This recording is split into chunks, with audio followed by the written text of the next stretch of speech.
Bienvenue sur Change and Chill, le podcast où l'on parle de changement simplement. Je suis Olivier My et avec mes invités, nous explorons comment le changement peut être une force positive dans nos vies. Des histoires inspirantes avec une touche de légèreté. Dans ce nouvel épisode, j'ai le plaisir d'accueillir Christophe Chen. Salut Christophe, comment ça va ? Salut Olivier, bienvenue chez toi. Bienvenue chez moi, effectivement, pour ce match retour que je t'avais promis. Ça va, t'es bien installé ? Très bien, très bien. Ça change des studios vidéo où t'es dans un fauteuil cosy, hein ? Non, mais là, je vois le drapeau du PSG, je vois un Pokémon qui court. Non, Ouais, genre.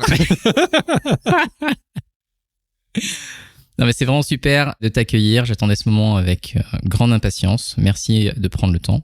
Pour démarrer, est-ce que tu peux te présenter pour les personnes qui ne te connaîtraient pas ? Ouais, je m'appelle Christophe Chen. J'adore les voyages, j'adore le football, j'adore les jeux vidéo, j'adore le Japon. Donc, bienvenue sur ce podcast au voyage. Oui, exactement. Il est déjà en train de me hacker, le gars. Dans la vie, qu'est-ce que je fais ? Je suis Scrum Master. Scrum Master, c'est quoi ? Je suis leader d'équipe tech. Donc, je m'occupe justement de l'équipe, l'organisation, avoir d'impact pour le client, éteindre les feux, les obstacles, des problèmes de communication. Donc, je m'occupe un peu de tout ça, comme un coach d'équipe de foot, en fait. Et avant, j'étais développeur aussi pendant 15 ans. Donc, je pense qu'on pourra parler de ça.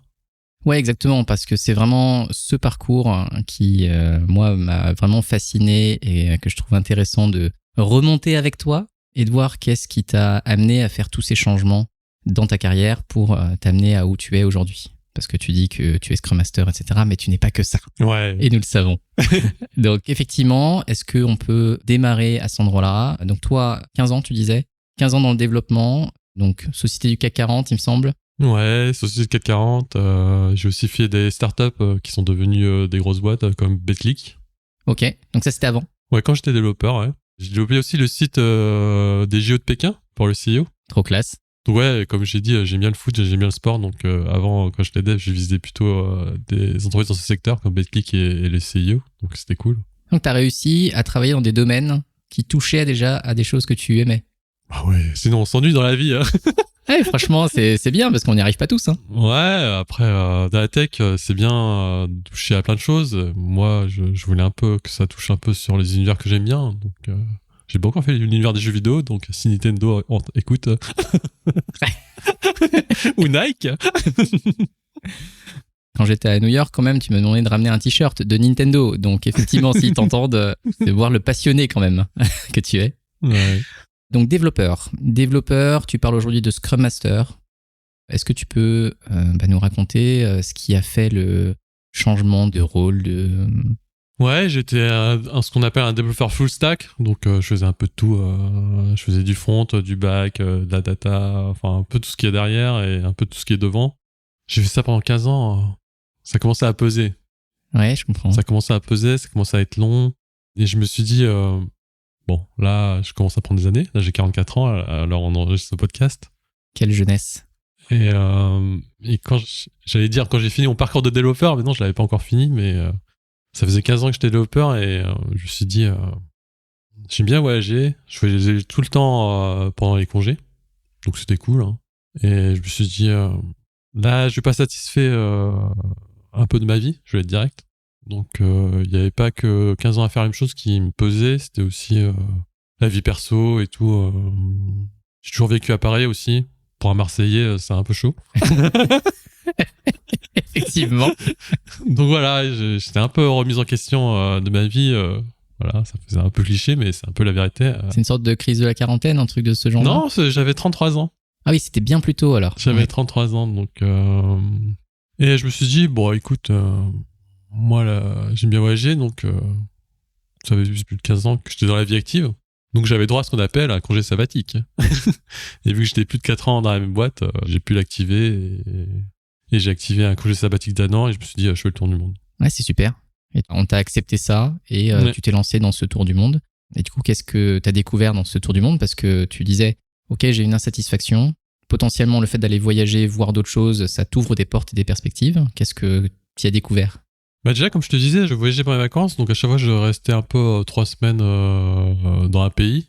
avec des contraintes, voyager et découvrir le plus de trucs possible, ou rencontrer des gens et après s'arrêter. Mais j'étais toujours sur la contrainte de 3 semaines.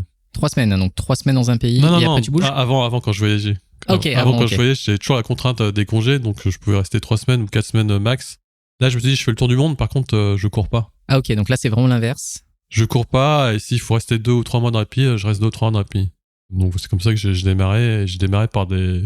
Pour quelqu'un qui voyage beaucoup, je connaissais rien de l'Europe ni de la France en fait. Donc j'ai commencé... Tu voyageais loin à chaque fois? Ouais, à chaque fois je voyageais loin. Donc je faisais rien comme tout le monde. Et là, tu sais, quand les gens ils me disent, oh, t'as fait le tour du monde et tout, bah ouais, j'ai commencé par le Pays de Galles. Je me suis... Quoi? Tu vois? J'ai commencé par le Pays de Galles, je suis resté 2 semaines. Ensuite, j'ai enchaîné avec l'Écosse. Là, je suis resté 2 mois. Donc l'Écosse, Ouais. c'est l'endroit où tu t'es dit je vais rester plus longtemps. Bah, c'était pas prévu en fait. Donc, c'était pas prévu de rester aussi longtemps, mais comme je faisais du volontariat en fait. Moi, ce qui m'intéressait, c'était un peu me poser et voir un peu comment les gens vivent leur vie et tout. C'était aussi ça, le tour du monde.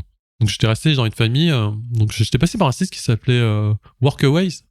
Workaways, c'est un site un peu comme Facebook ou comme LinkedIn, mais avec que des familles qui cherchent des volontaires. Donc, je suis pas rémunéré pour travailler chez eux. Par contre, ils m'offrent le gîte, le logement et la nourriture. Un peu comme je suis intégré dans une famille, en fait. Ouais, c'est un échange Voilà. de bons procédés. Exactement. Donc, moi, mon truc, c'était de travailler juste 4 heures par jour, en échange de tout ça, tu vois. Et je suis resté dans un bed and breakfast d'une famille écossaise. Donc cool. Donc, je faisais des trucs pas très sexy, hein. Je nettoyais les toilettes, la salle de bain, j'accueillais aussi les clients. Donc, ça, c'était cool.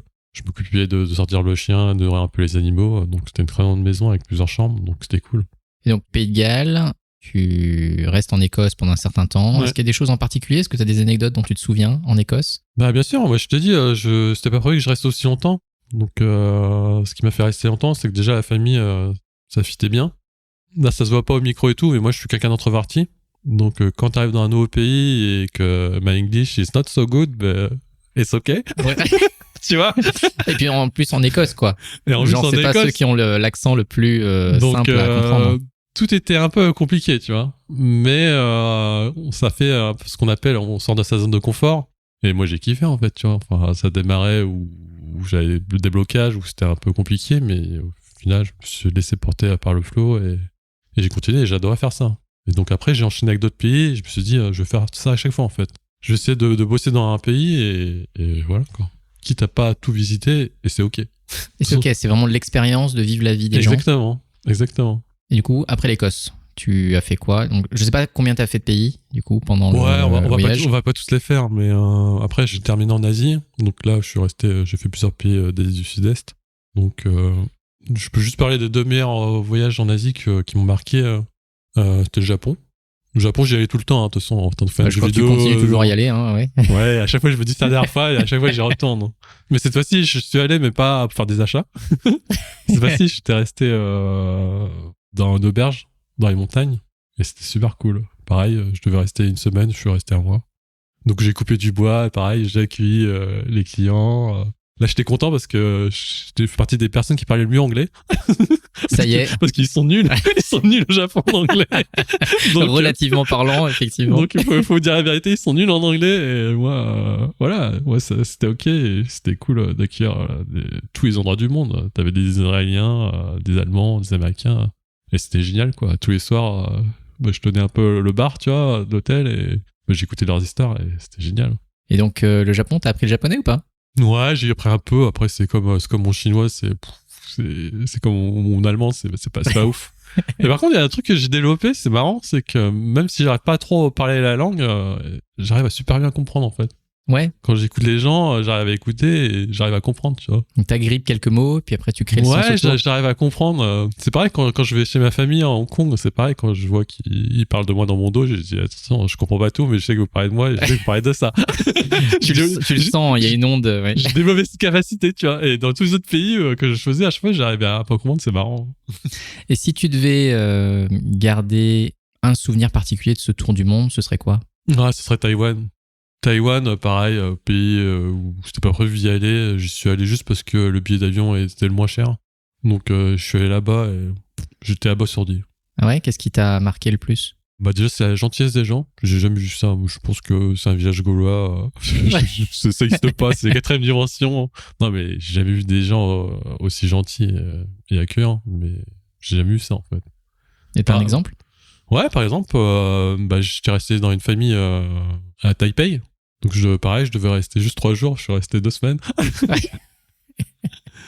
Et ouais, c'était une prof d'histoire d'un collège. Et c'était génial, parce qu'après, elle m'a demandé d'intervenir dans sa classe pour parler de mon voyage et parler un peu de la France. Et c'était cool. Et pour te dire comment ils sont généreux, c'est que je devais rester 3 jours. Finalement, j'étais resté 1 semaine, tu vois. Au bout d'1 semaine, elle m'a dit, bon, Christophe, faudrait qu'on parle et tout. Je dis, bon, écoute, j'ai un peu abusé, ça fait un peu trop longtemps que je reste là, tu vois. Oui, c'est ok, tu vois, c'est pas grave. Et elle m'a dit, bon, là, ça peut plus durer. J'amène les enfants chez la grand-mère et moi aussi, je vais y aller. Comme ça, je te laisse l'appart. Comme ça, tu peux rester à moi tranquillement et on arrête de t'embêter. C'est eux qui se sentent mal de t'embêter, que tu sois chez eux. C'est ça possible, tu vois. Ouais, quand j'ai vu ça, c'est pas possible, tu vois. Enfin, moi, je suis là en voyage, j'ai tout le temps. Si je te dérange pas, c'est ok, tu vois. Et comme c'était un peu une mère célibataire, moi, c'était ok, tu sais, de m'occuper de ses enfants le soir pour qu'elle puisse faire autre chose. Et moi, je faisais les devoirs et tout, et c'était cool. J'étais joué à Star Wars avec le petit. Mais franchement, c'était le meilleur souvenir, tu vois. Et tous les gens, ils me disaient, mais putain, qu'est-ce que t'as foutu à Taïwan? T'es resté 1 mois et demi, t'as visité que 2 villes. Ouais, mais à chaque fois, je rencontre des gens, c'est n'importe quoi, tu vois. Enfin, et ouais, c'est ça. C'est vraiment leur gentillesse et aussi les échanges. Le fait de pouvoir échanger avec des personnes d'une culture différente, même sans trop te comprendre. Pour finir avec l'histoire de Taïwan, c'est que j'étais resté dans une deuxième ville, Hualien, à l'est du pays. Et là, pareil, je travaillais dans une auberge et je faisais l'accueil et tout. Et il y avait un étudiant, il était trop content. En fait, il hébergeait dans l'auberge parce qu'il devait passer l'examen de médecine. C'est un peu comme en France, je pense qu'il faut 8 ans d'études ou 42 ans d'études, tu vois. Ouais, autant que ça. Donc, il avait fini les examens et il me disait, ouais, je pense que j'ai réussi et tout et je pense que ça va le faire. Il était vachement confiant parce que généralement, les gens, ils disent, lui, j'ai travaillé dur pour ça et je pense que je l'ai bien réussi l'examen.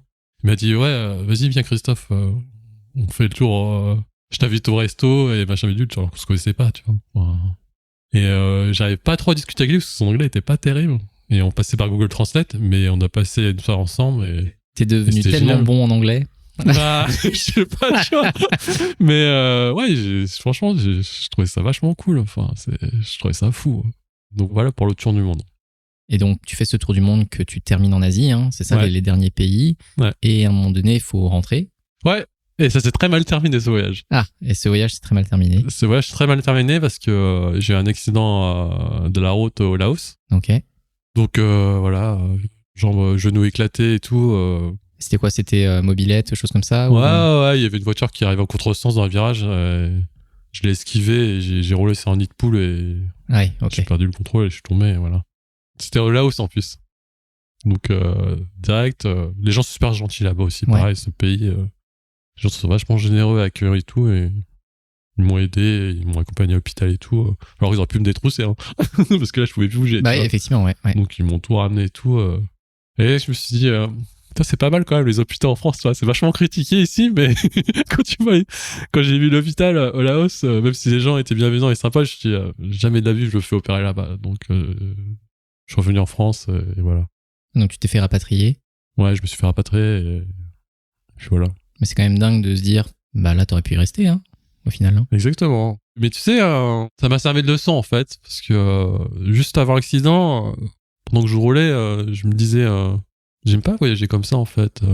Depuis le départ, je me suis dit, je prends le temps et tout, pourquoi je prends une mobilette, pourquoi j'essaie de courir pour voir le maximum de choses, tu vois. C'était pas moi en fait. Déjà, je me disais ça, et le deuxième truc que je me disais, tu vois, c'est dangereux quand même. Ah bah. C'est dangereux, tu vois, de voyager comme ça. Enfin, t'avais déjà, toi, conduit une mobilette comme ça? Mais jamais, hein. Jamais, ouais. Non, mais en plus, pour dire la vérité, c'était même pas moi qui conduisais, tu vois. Oui, en plus. Donc, j'étais que passager, en plus. Mais j'ai accepté. Mais voilà, il faut s'écouter, en fait. Mais en tout cas, t'avais ce truc un peu intangible qui disait, il y a un truc bizarre, là, quand même. Ouais, et juste où je me disais, c'est quand même chaud. Et là, direct, 2 minutes après l'accident. Donc, je me suis dit, c'est bon. Maintenant, faut toujours s'écouter. C'est bon. Ça sert à rien de cacher les trucs, tu vois. Et donc, tu es rapatrié. Ouais, je suis rapatrié. Et ça se passe comment par la suite? Eh bien, comme j'avais fait un congé sabbatique, donc je pouvais revenir au travail, tu vois. Ouais. Et Ils étaient étonnés de me revoir, tu vois. Ils se sont dit, généralement, les gens qui font tour du monde, ils reviennent jamais. Bah, j'ai dit, non, moi, je reviens, il n'y a pas de souci. T'as fait 1 an complet? Ou ça s'est arrêté un peu plus tôt, du coup? J'ai fait 10 mois. Oui, quand même. Donc, congé basique, je crois que c'est 11 mois, donc c'est ok. Ok, ouais. Donc, je suis revenu, et qu'est-ce que je vois quand je reviens? La moitié de l'équipe est partie. Hein. Ah ouais? Ouais, turnover de fou. Je fais, ok. Il restait, je crois, une QA testeuse et un dev. C'est tout. Et donc, donc c'est le bordel. Mais il y a eu un turnover, c'est-à-dire qu'il y a des nouvelles personnes ou c'est juste, ça a été l'hécatombe? C'est l'hécatombe. Okay. En fait, il reste encore des gens, mais bon, bah, je suis au préavis, fin de mission, je change de mission. C'est pas possible, tu vois. Enfin, j'arrive, c'est le bordel. Bah, forcément, le client est pas content, tu vois. Ouais, forcément. C'est des équipes de 8 personnes, tu vois. C'est super chaud, tu vois. Donc, mon chef, il s'est dit, bon, bah, il va construire une équipe, il va remonter tout ça. On va faire appel à ce qu'on appelle des coachs agiles, tu vois. Une nouvelle méthode de travail, parce qu'avant, on était, entre guillemets, en cycle en V, il n'y avait pas de méthode, enfin, la méthode classique. Donc, on s'est dit, on va essayer de faire autre chose. Ouais, pour essayer de faire autre chose, d'essayer de fédérer les gens pour qu'ils restent plus longtemps, garder aussi des compétences en interne pour pas que les gens partent, et puis après, on est dans la merde. Mais toi, avant ton congé sympathique, tu te poses des questions sur voilà, ta situation, tu pars. Il s'avère que tu as un accident, tu reviens, tu vois que c'est tout vide, genre le cimetière avec la petite brume autour. Ouais. Et bah, qu'est-ce que tu te dis? Tu te dis, ok, ils veulent changer les choses, mais qu'est-ce qui fait que tu te dis, bah tiens, je vais rester? Qu'est-ce qui fait que t'es pas reparti avec tous les autres? Bah, il y a un truc que j'ai caché aussi, c'est que j'étais en plus en plein divorce. Donc là, j'avais le grand chelem en fait. J'avais le problème avec la jambe où je devais faire de la rééducation pour apprendre à marcher. Je reviens, l'équipe est complètement démantelée. Enfin, la vie perso, enfin, c'est la merde. Ouais, donc autant avoir quelque chose quelque part qui est un peu stable et puis consolider dessus, ou est-ce que... Franchement, Olivier, quand t'es dans la merde, tu penses même pas à chercher un truc stable. Tu vis au jour le jour et t'avances, c'est tout. Tu fais au mieux avec ce que t'as, quoi. Tu fais au mieux ce que t'as, tu vois. Je crois que t'as même pas le temps de te plaindre. Non mais je comprends. Et donc du coup, tu reviens, tu sais qu'il y a des choses qui vont changer. Ouais, donc il y a Coach Agile qui arrive. Il s'occupe de notre équipe. Puis je le voyais, tu vois, à la cafette. Je dis pas qu'il s'ennuyait, mais des fois, il avait du temps libre. Et je tapais à discuter avec lui. Hein. Et, bah, c'était Johan Lemeni, que tu connais. Exactement. On le salue d'ailleurs. Yes. Et on commence à discuter, il commence à s'intéresser aux problèmes de mon équipe. Je commence à lui parler de tout ça et tout. Et puis voilà, après, il a commencé à m'inviter, comme faisait du coaching agile avec l'autre équipe. Il a commencé à me dire, bah, Christophe, tu dois venir. Hein. Viens et tout. Donc, je commence à m'intéresser. Je suis ah ouais, tu vois, agilité, machin véhicule et tout. Je connaissais un peu parce que chez Betclic, on fonctionnait un peu comme ça. Mais toujours pareil, on te montre les choses, mais on te dit pas pourquoi. Ou alors, on dit les choses, mais comme il n'y a pas le pourquoi pour moi, j'ai pas retenu ou j'écoutais pas, tu vois. Je vais être honnête avec toi. Bah, c'est souvent le cas, hein. Malheureusement, on a beau le répéter de manière récurrente, expliquer le pourquoi, on a souvent le raccourci de allez, faites. Et puis voilà, on verra quoi. Donc, il passe au pain fin, hein. Vu que c'est un très bon coach agile, il voit un peu mes points forts et aussi mon appétence pour communiquer avec les gens. Donc, comme je t'avais dit au départ, pendant des années, j'étais introverti. Je disais rien, tu vois. Enfin, en réunion, je laissais toujours le leader ou le chef parler et c'était ok. J'osais pas, tu vois. Enfin, en tant que timide introverti, qui suis-je pour prendre la parole? Exactement. Et ce tour du monde, ça a tout changé. Comme je t'ai dit, quand tu voyages dans d'autres pays où tu connais pas la langue, la culture, si tu fais l'introverti et le timide, c'est raison de quoi, bah forcément tu parles avec personne. Ah, ça c'est sûr. Donc tous les voyages, ça m'a permis de discuter avec plein de gens et m'adapter. Et je pense que je suis revenu dans l'entreprise, j'avais aucun souci pour discuter avec les gens et surtout quand il y a des problèmes, ne pas les cacher et le dire direct au top management ou les clients pour nous aider parce que là on est en pleine reconstruction. Il faudra être sympa avec nous parce que voilà, on n'est plus beaucoup et on reconstruit l'équipe. Mais c'est marrant ce que tu dis parce que il y a un collègue d'une communauté à laquelle j'appartiens qui me disait la même chose que toi. C'est-à-dire que c'est quelqu'un qui, de manière générale, a du mal à aller voir les gens. Et il s'est donné le défi de partir seul, je crois que c'est en Colombie, sachant qu'il parle pas espagnol, pour rester 2-3 mois. Et c'est un voyage un peu initiatique pour lui parce qu'il me disait ok, déjà partir en voyage dans une culture que tu connais pas, c'est une chose, mais le fait de partir seul en plus, c'est que ça te force à devoir prendre des décisions tout le temps et pas juste te laisser porter par quelqu'un d'autre, etc. quoi. Et c'est pour ça que je te rejoins sur le fait que lui, ça a vraiment changé beaucoup de choses parce que ça lui a permis d'être plus avenant, de se rendre compte que il peut interagir avec les gens, il en est capable. Et maintenant, je suppose, je n'ai pas reparlé avec lui depuis, mais que ça lui a apporté énormément de choses à l'intérieur. Ouais. Oui. Donc ouais, et le voyage solo, t'as tout à fait raison. Ça apporte ça. Mais même quand tu voyages avec tes potes, quand tu restes longtemps dans un pays et tout, là, à un moment donné, tu vois, t'es obligé de faire, entre guillemets, des rétrospectives ou faire des conversations difficiles quand ça convient pas, tu vois. Et le voyage, ça permet aussi de tester ça avec des amitiés et aussi des couples. Parce que tu fais des conversations difficiles, en fait. Tu dis, moi, j'ai envie de ça, toi, t'as envie de ça, moi, je suis pas d'accord, moi, j'ai moins envie. Comment on fait, tu vois. Et donc, avec tout ça, tu dois comprendre où je vais t'amener. Le coach Hélène, il a dit à mon chef, lui, t'es en train d'en bâtir l'équipe, il te faut un leader, il te faut un Scrum Master. Christophe, il est parfait pour ça. Et toi, t'en as pensé quoi? Moi, j'ai dit, c'est quoi encore ces conneries, Scrum Master, hein. On va encore m'en mettre plus sur le dos, là. C'est ça, j'ai dit, c'est quoi ça? C'est quoi ce mot bizarre et tout? Je commence à regarder, ok. Donc, je suis resté à Dev et j'ai pris la casquette de Scrum Master pour déjà faciliter un peu les événements Scrum et tout, voilà. Ça a commencé à me plaire et à un moment donné, l'équipe a commencé à regrossir et on a embauché d'autres personnes. Et je suis passé à temps plein en fait. J'ai arrêté le dev et je suis passé à temps plein sur ça parce que quand tu crées un collectif de personnes, tu crées pas un collectif de gens qui prennent du plaisir à bosser ensemble. On reste quand même dans une entreprise, on va pas faire des bisounours. Il y a quand même des objectifs. Des contraintes. Et moi, j'ai déjà dit tout à l'heure, j'adore le foot, j'adore le sport. Je peux pas me contenter que de la Coupe de France, tu vois. Il me faut aller avec des champions. Donc, je suis quand même quelqu'un d'ambitieux et donc amener un groupe à le créer et l'amener aussi à faire progresser pour aller au max et pour gagner le plus de trophées. Moi, ça me botte en fait. C'est vraiment ce qui te bottait, ouais. Donc, le poste Scrum Master en tant que leader, c'est cool. Ça me plaisait. Et la bascule entre Dev et Scrum Master, il y a eu des compétences que tu as dû développer? Bien sûr. C'est lesquelles en particulier? Je donnais l'exemple syndrome du sauveur, tu vois, le triangle de Karpman. Ouais. On a déjà parlé. Est-ce que tu peux en quelques mots le redécrire? Tu vois, moi, j'étais en mode, il y a des problèmes, moi, en tant que leader d'équipe, je suis là pour ton Scrum Master, je suis là pour lever les obstacles. Je vais lever les obstacles, je redresse les manches, je vais aller direct. Ouais. Mais les gens, quand ils voient un gars arriver, mais tu parles de quel problème? Tu sais, si les gens, ils voient pas le problème, mais que toi, tu le vois, ça sert à rien. Ils vont te dire, mais c'est qui ce gars-là, tu vois? Enfin, moi, il n'y a pas de problème. Si tu veux m'aider, je n'ai rien demandé. Donc, c'était super dur, ça, au départ, tu vois. Donc, tu l'as vécu, alors vraiment la situation de sûr, je suis le sauveur et en créant ce rôle de sauveur, je les mets en position de victime alors qu'ils n'ont rien demandé. Exactement. Ouais. Donc, c'est pas facile, tu vois, parler à un groupe, parler avec... Avant, j'étais développeur et tout. Là, maintenant, tu connais le métier de Scrum Master. Je suis pas que avec l'équipe tech. Tu sais, à un moment donné, quand l'équipe devient autonome et tout, je prends 2 pas en arrière de côté et je vais m'occuper de leur gars, tu vois. Donc, j'ai commencé à aller attaquer le business et les clients et après le top management. Et là, c'est pas pareil, tu vois. Enfin, les conversations sont plus les mêmes. Les conversations, c'est plus les mêmes et ce qu'on appelle un peu la reconnaissance. Tu vois, les gens, ils t'arrivent, ils te disent, j'ai Scrum Master, et ils disent, ah oui, je vois l'agilité, machin et tout, mais tu sais, ils regardent par terre, ils se disent, oh. T'es qui, toi? Ça me concerne pas. Donc, il y a tout ça à mettre en place, il y a tout ça à progresser. Hein. Comme je suis fait accompagner par des coachs agiles, et j'ai commencé un peu à me documenter sur Internet, à tester des trucs, ça permet de progresser, en fait. Autant dans la com que dans le savoir-être aussi, savoir se vendre aussi, tu vois.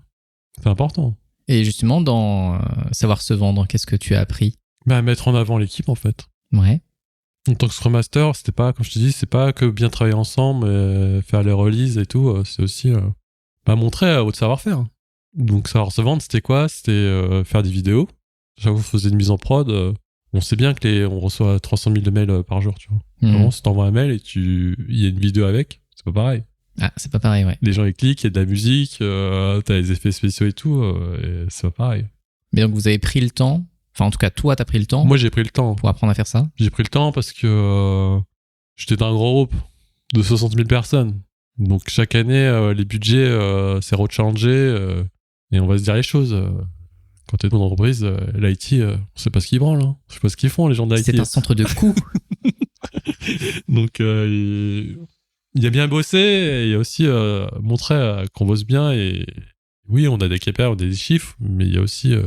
il y a des gens derrière tout ça. On les oublie souvent, ouais. On oublie.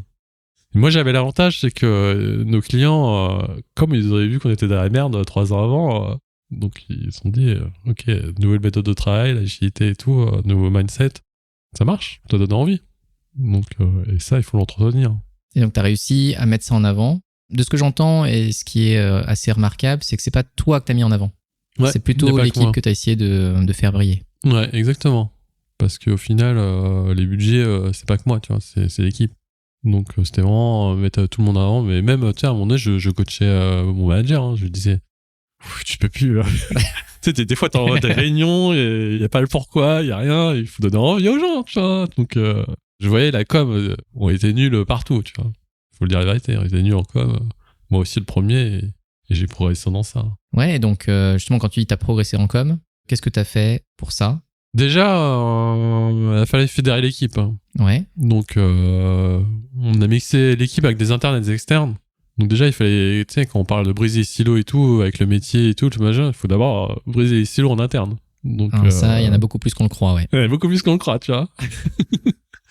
Donc il y avait ça, et pour fédérer, il faut déjà être sûr de soi, et montrer qu'on est sûr de soi, montrer qu'on est présent et qu'on aide les gens et qu'on est à l'écoute, et c'est ce que j'ai fait pendant des mois pour justement prendre la confiance de l'équipe, pour que on travaille tous ensemble, et moi je suis là aussi pour vous aider. Donc, Et tu te rappelles d'un moment particulier dans cette période pour fédérer l'équipe?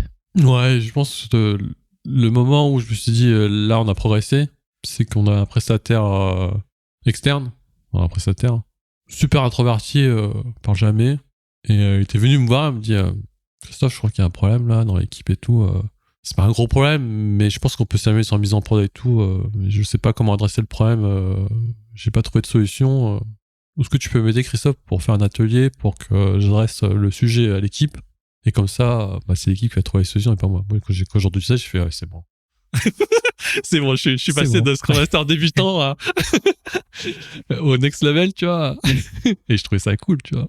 Alors que c'est un gars, il parlait jamais, en fait. Mais je pense qu'il a vu que je me battais pour l'équipe, et j'ai réussi à inculquer ce qu'on appelle l'amélioration continue. Et le gars, il était clairement maintenant dans cet état d'esprit-là, et il voulait bosser pour l'équipe, tu vois. Et c'était cool. C'est vrai que c'est un marqueur qui est super important. Hein. Déjà, quand la parole, elle s'ouvre, et quand les gens viennent te parler en confiance, c'est déjà énorme. Et donc, quand tu fais déjà cette partie interne de l'équipe, comment est-ce que tu as fait pour ensuite vendre ton équipe à l'extérieur? Ouais, après, il fallait créer du lien aussi avec les clients et le business. Donc pareil, on a fait... moi, à chaque fois, je prends le café chez eux. Ouais. Non, mais les gens, ils ont pas le temps, Olivier. Les gens, ils ont pas le temps. Moi, j'adore le remote, il y a pas de souci. Moi, des fois, quand je dois faire du deep work, entre guillemets, et même en tant qu'introverti, le fait de pas venir au bureau, c'est génial pour moi, parce que comme ça, je peux rester concentré et pas être interrompu, clairement. Ouais. Par contre, quand il faut créer du lien avec le client et le top management, là, il faut aller chercher direct, parce que c'est pas sur leur Google Agenda qui est rempli à Hara, tu vois, que tu sont pas disponibles, les gens. Donc moi, je vais direct les chercher à la cafette. Hein. Tu cherches à la cafette, tu prends un café avec eux, tu leur demandes du feedback et tout. Au départ, ils vont rien te dire. Ils vont dire tout va bien et tout. Et à force de te voir venir et qu'à chaque fois tu demandes comment ça va et tout, les gens, ils s'ouvrent, en fait. C'est vrai que tu as réussi à créer des connexions, entre guillemets, à la machine à café. Exactement. Pour que ces personnes s'ouvrent à toi et que ça légitime ton rôle aussi, hein, en même temps. Ouais, et quand je dis à la machine à café, c'est... je leur dis, viens, on va boire un café, tu vois, t'as 5 minutes aujourd'hui, on peut discuter. Et ouais, en créant du lien avec ça, ça a fait aussi progresser l'équipe et le produit, surtout. Et ça, c'était génial aussi. Et j'ai le souvenir que tu m'avais parlé d'un concours. Ouais. Et donc, ça, c'est quoi comme épisode, ça, de... Alors là, c'était l'épisode où j'étais le plus énervé dans mon travail. Énervé, dans quel sens? Clairement, l'équipe que j'ai mis 5 ans à rebâtir, de 2 personnes à 15 personnes, du jour au lendemain, on va réduire l'équipe en 2, en fait. Ah ouais? Ouais. Je dis, pourquoi? Alors que tout le client est content, on a les résultats, chaque année, on fait toujours plus de CA. Mais là, il y a une nouvelle politique dans la boîte et tout. Donc il y a un choix. Il n'y a pas le choix. Fait. Ouais. Moi, il y a quelqu'un qui me dit ça, mon manager me dit ça, mec, je suis désolé, je comprends pas. Tu me donnes une vraie feuille de route, pourquoi on arrête l'équipe, et c'est quoi le plan B, la vision, on n'est pas capable de me la dire. Moi, j'étais, non, je n'existe pas, en fait, enfin... Ouais, donc énervé, quoi. Ouais, énervé. C'est toujours pareil. C'est toujours quand même le syndrome du sauveur et tout, qui est toujours en moi et tout. Mais c'est toujours pareil. Moi, si on m'explique pourquoi on fait les choses, il n'y a pas de souci. Je suis corporate, il y a pas, tu sais, là, on peut pas m'expliquer, tu vois. Il y avait une décision, c'est tout. Il n'y a pas de décision. Je me laisse pas faire. Je me laisse pas faire. Et je me suis dit, ok, bah. Au niveau autour de nous, l'écosystème, les gens, ils me connaissent. Par contre, au niveau du groupe, on nous connaît pas. Chaque année, il y a un concours dans cette boîte-là où ils privilégient, ils récompensent les meilleurs produits relations clients tech. Et j'ai dit, bah, mon produit, il est direct là-dedans, tu vois. Mon produit, c'était un site pour les médecins où ils peuvent voir toutes les données des patients qui souffrent du diabète ou des problèmes respiratoires. Donc, ça aide les gens, tu vois. Enfin, ça aide les médecins, ça aide les patients. C'est un impact direct avec des gens. Ouais, et ça permet de signer des prescriptions. Comme ça, il n'y a plus besoin de passer par la poste, écrire un stylo. Là, direct, format numérique, tout est fait. Donc, on était à plein dedans. Ouais, exactement. Donc, moi, je crois à ce qu'on fait et c'est normal. Et je crois aussi sur l'intérêt de l'équipe et du client. Je vais mettre ça en avant. Je vais mettre ça en avant, direct. Mon chef a dit, non, mais il est nul en com. C'est chaud. Enfin, je comprends, Christophe, mais on est nul en com. Mais de toute façon, tu vas m'aider, non? Tu vas m'aider et moi, je vais me former à la com et on va faire. Il me dit, ok, Christophe, on va s'inscrire. L'important, c'est de participer. Moi, je te dis, Moi, j'ai pas envie juste de participer. Moi, je suis là pour gagner, tu vois. Enfin, et pareil, mon équipe, on dit, non, mais c'est de la com, c'est de la politique, on gagnera jamais. De toute façon, les restations de trucs et tout. Je fais, on part de deux principes, tu vois. Si tu travailles bien, c'est cool. Mais si tu travailles bien et personne ne le sait, c'est moins cool. Moi, je leur ai pas dit qu'on allait réduire le budget. Hein. Oui, tu leur as juste dit, il y a cette opportunité-là. Voilà ce qu'on peut essayer de faire. C'est ça. Je crois dans le fait qu'on fait quelque chose de qualité qui apporte, autant que le groupe le sache. Exactement. Mais ils ont commencé à se dire, ok, bon, écoute, ok, on y va. Donc j'avais plusieurs tactiques en fait. J'avais une stratégie en fait. Déjà, je me suis dit, les vidéos, je commence à maîtriser avec l'outil Canva et tout. On va continuer. Pour le dossier d'inscription, on va continuer avec les vidéos. Il y a un truc sérieux et tout. Il y a dossier d'inscription et tout. Ah oui, c'est pour ça que ça faisait chier tout le monde, entre guillemets. Parce qu'il faut remplir un dossier. C'est comme, pas faire un cahier des charges, mais c'est un peu... C'est la nouvelle star en fait. Non, c'est pire que ça. C'est l'entrepreneuriat en fait. C'est qui veut être mon associé. Oui, c'est ça. C'est ça en fait. T'as ton produit, pourquoi j'achèterais, pourquoi je le mettrais en avant, tu vois. Donc la vidéo et tu sais, j'ai embarqué un client, tu vois, j'ai dit tu peux avoir un feedback d'un médecin pour me dire que tout est cool et tout, faire une interview et tout, et comme ça on mettra ça en vidéo. Et ça c'est quoi? C'est le premier tour? C'est une sorte de premier tour pour un peu filtrer les candidatures? Non, c'est juste poser le dossier, tu vois. Après, je vais faire l'enfoiré, je sais que tout le monde est un peu à l'ancienne. Donc ils vont juste mettre un fichier à Google Doc et écrire... Donner des arguments et puis voilà. Ouais. Moi, je me suis dit, on va racheter des vidéos, on va racheter des feedback clients, on va faire la chose bien. mais tout ça, je pouvais pas le faire tout seul. J'avais des blocages, parce que comment on fait? Bah, c'est sûr. Comment se vendre et tout. Moi, je sais pas vendre. Donc, j'ai fait appel à un gars qui s'appelle Alex Viseo. Alex Viseo, c'est un gars que je suivais depuis plus de 10 ans, hein, parce que c'est l'ancien influenceur voyage numéro 1 en France. Et vu que tu as voyagé aussi. J'ai voyagé, j'ai fait plein de pays, quand on en a parlé tout à l'heure, Taïwan, Colombie, c'est à cause de lui, c'est à cause de ses conneries. Ouais. Sur Facebook, sur Instagram, je suivais, je dis, ah putain, c'est pas mal comme pays. Le Japon, j'aime bien, mais c'est vrai que la Colombie, ça a l'air pas mal. Donc ce gars-là, j'ai toujours suivi pour les voyages. Et là, il avait arrêté l'influence sur le voyage. Il était passé dans ce qu'on appelle le personal branding. Ok, gars, ok. Je sais pas c'est quoi, mais c'est pas grave, tu vois. Commencer à parler de son nouveau métier de personal branding, mettre en avant son savoir-faire, mettre en avant ce qu'il est en fait, ce qu'il aimait.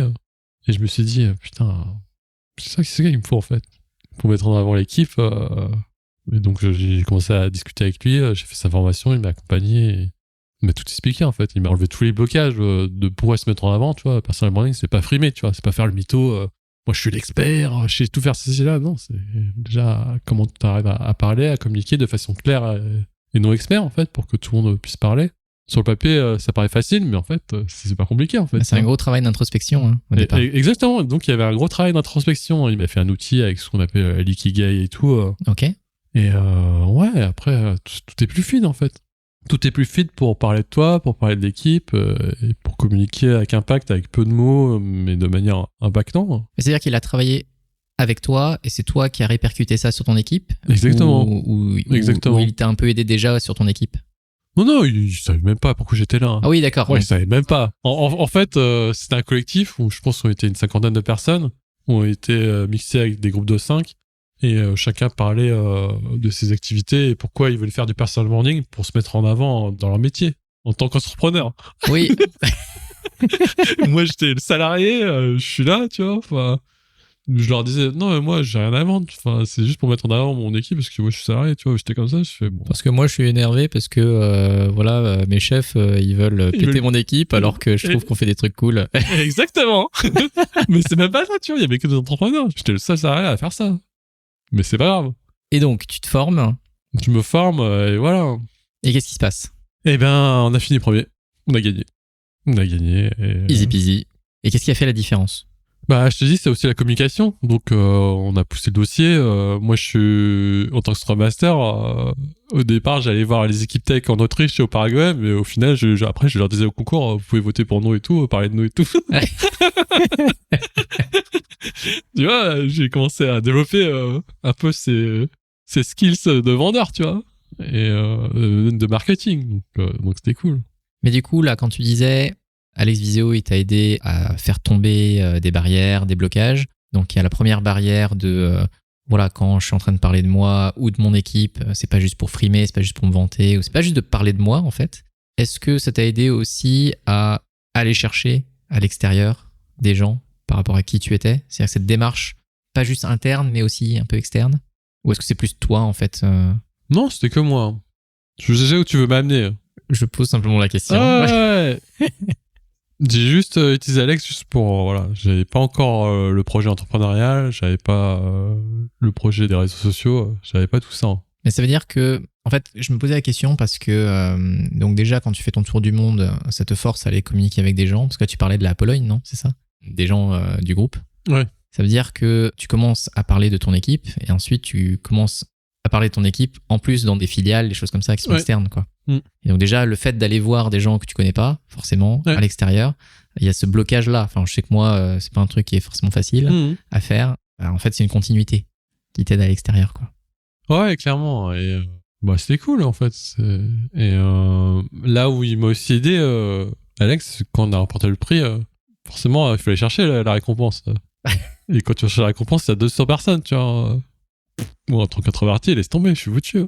Donc, il y a aussi une vraie cérémonie, quoi. Ouais, c'est vrai. Remise. Ouais. J'ai de la chance que c'était que à distance, heureusement. Parce que là, c'était la période post-Covid. Ah, ok. Mais quand je rentre dans le Google Meet, c'est le Google Meet pas perso, tu vois. C'est le pro, tu vois. Il y a 200 personnes dans le Google Meet. Ah ouais. Et c'est normal, c'est un concours mondial. Donc, t'as toutes les filiales de tous les pays. Et bah, Alex, il m'a aidé, en fait. Enfin, sa formation, il m'a parlé de storytelling, il m'a parlé un peu comment on faisait, par exemple, Pixar et Disney pour raconter des histoires.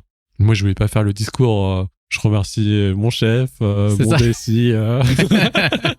Merci d'avoir choisi. Je vais pas faire un truc éclaté comme ça. Enfin, donc j'ai raconté un peu une histoire et c'était cool. Et à la fin, comme Alex il m'a dit, pour impacter, il faut marquer les gens, tu vois. Trouve quelque chose pour marquer les gens, pour que les gens se souviennent de toi. Et il m'a juste dit ça, tu vois. En tant que coach, pas donner des solutions, je fais OK. Et je me suis dit, ok, la meilleure manière, en fait, c'est que je ramène le client et toute l'équipe derrière moi, et c'est eux qui vont prendre le truc et pas moi. Et ça, c'était vachement puissant. Donc, tu leur as donné le micro. Ils ont pas donné le micro, voilà. Mais ouais, ils ont pris le micro, mais on était tous ensemble, en fait, tu vois. En fait, même si c'est à distance, j'ai amené tous les gens derrière moi, en fait. Et...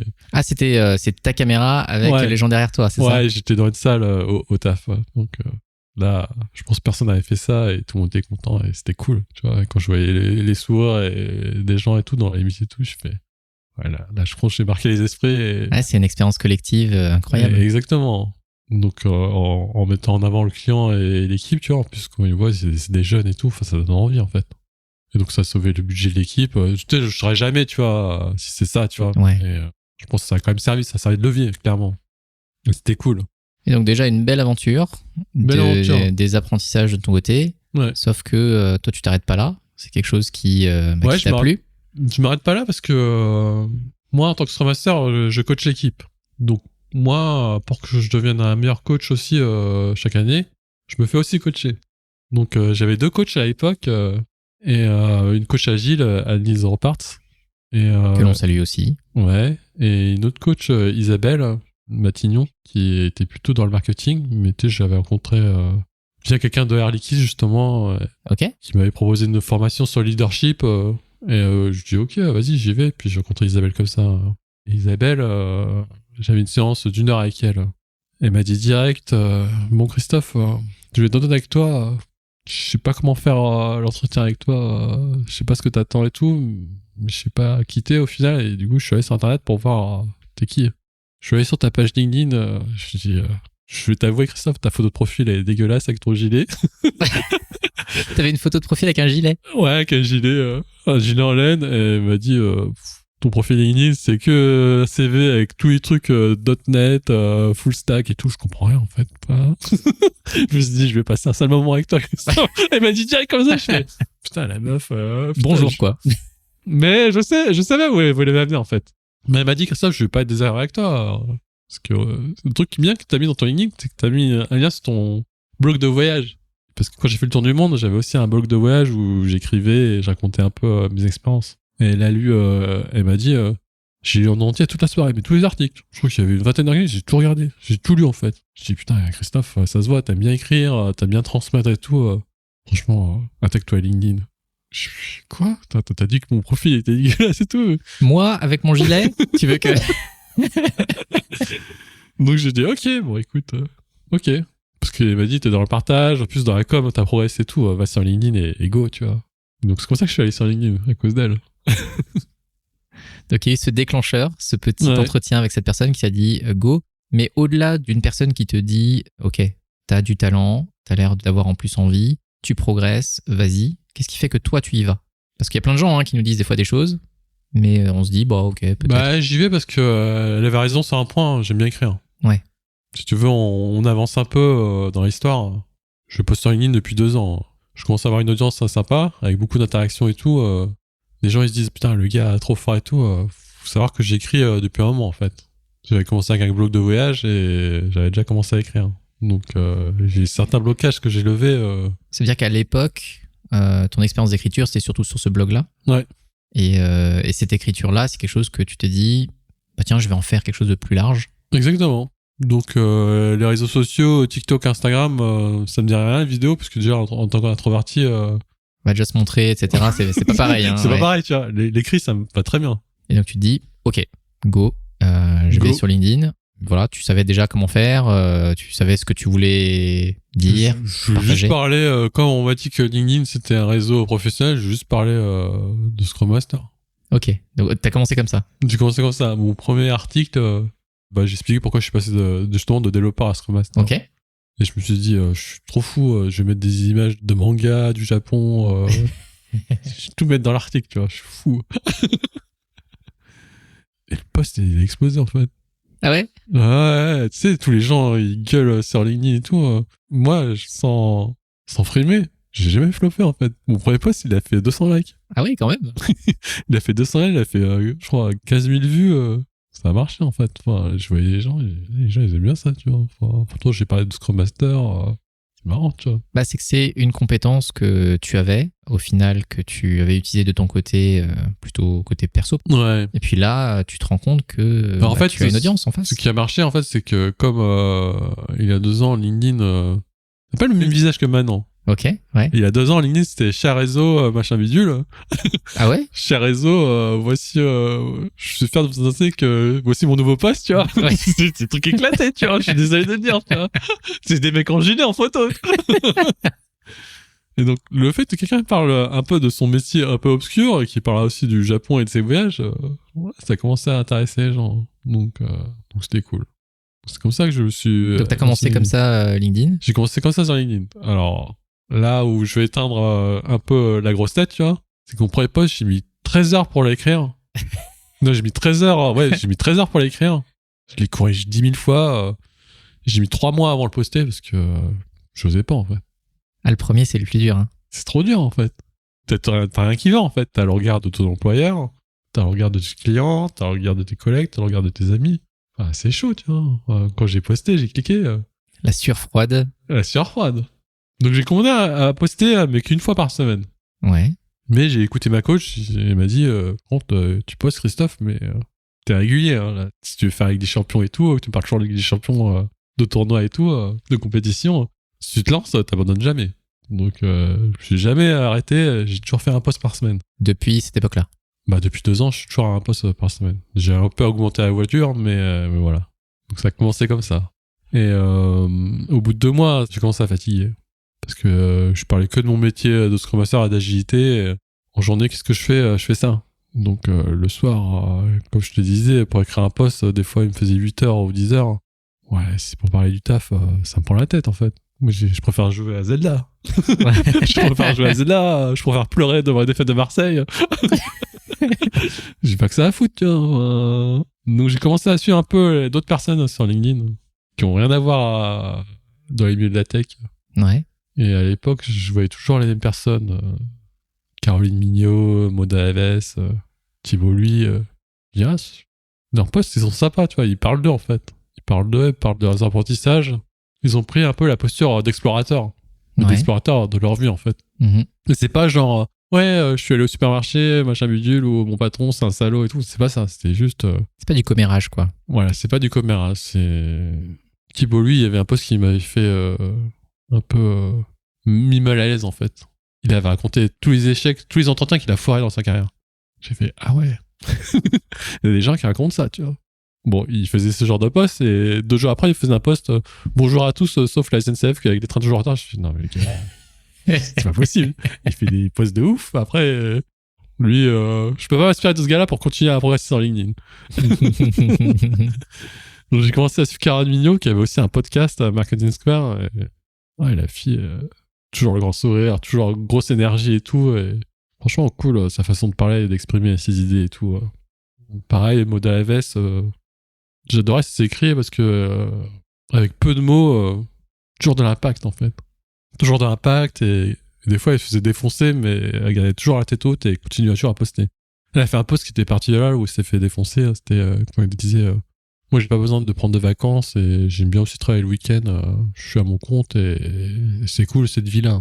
En gros, c'était ça le post. Les gens ont toujours un avis à dire. Oh, les gens, ils ont pété un câble. Il y a des gens, moi, je travaille dur pour avoir des vacances. Comment tu peux dire ça et tout? En plus, elle a fait du mannequinat. Donc, elle posait des photos d'elle, en fait. Ouais. Mais elle s'est posée, tu vois. En fait, là, on va avancer dans l'histoire. Enfin, on va avancer.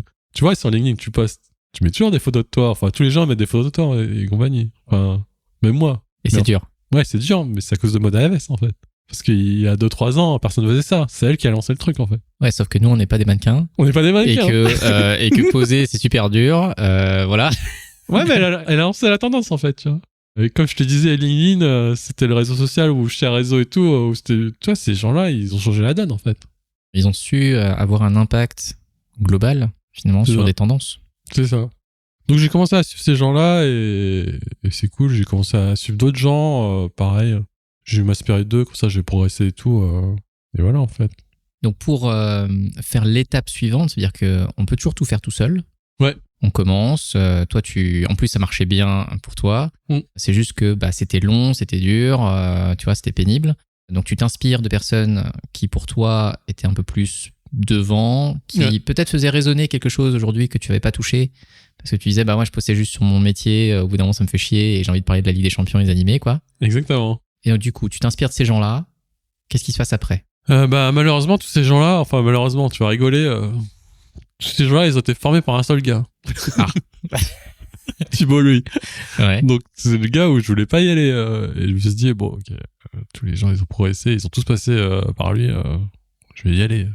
J'ai pris sa formation, ça m'a coûté la peau des fesses. Hein, pour un salarié, en plus. Ouais, je crois que c'était 2000 balles, un truc comme ça. Ça veut dire que t'as quand même décidé de te dire, ce truc-là, c'est un truc sérieux quand même. Le fait de poster sur LinkedIn, c'est pas juste un loisir. Parce que t'as une coach qui te dit ça un jour, toi, t'as quand même senti que c'était quelque chose d'important? Ouais, il y a un morceau de l'histoire qu'on a oublié de parler, tu vois. Parce que Alex Vizio, quand il m'avait aidé à l'époque, ça m'avait quand même coûté 800 €, tu vois. Ouais. Pour quelqu'un qui achète des PlayStation 5 à 600 balles, achète des chaussures à 200 € et qui a une centaine de paires de chaussures, je te laisse le compte. Ouais. Normalement, si j'avais pas acheté tous ces conneries, entre guillemets, je serais déjà millionnaire avec mes ETF ou en bourse. Ouais. Mais bon, voilà, il n'y a pas de regret.